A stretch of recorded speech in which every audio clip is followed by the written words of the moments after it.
everybody, welcome to day 388 of Rhys' Stories. And today I'm going to be reading you a story called What's That Noise in this book called 365 Animal Stories and Rhymes for Boys. So I hope you enjoy this story. Little Cub lived on the grassy plain with his mum and sister Tia. Little Cub loved playing with his mum and Tia, but sometimes he enjoyed wandering off on his own.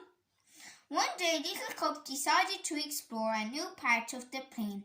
He prowled through the grass, admiring the acacia trees and saying hello to everyone who crossed his path. He was busy introducing himself to a pretty butterfly when he heard a loud grunt followed by a big splash.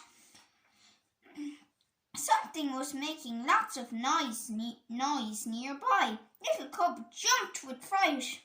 "Ooh!" he wailed. What was that?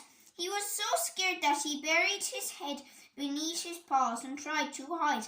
Then a horrible haunting howl filled the air. Little Cub covered his ears and quacked with fear. He had never heard anything quite so strange. Maybe it's a scary lion-eating monster, he worried.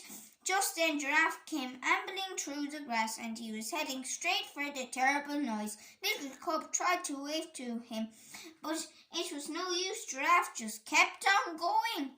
Suddenly Little Cub remembered that he was a brave lion. He wasn't scared of anything. "Wait," he roared bravely. "Let me go first and find out what's making that awful noise." Giraffe looked surprised, but he let Little Cub lead the way. Little Cub poked his head through the grass, ready to pounce on whatever danger lay ahead.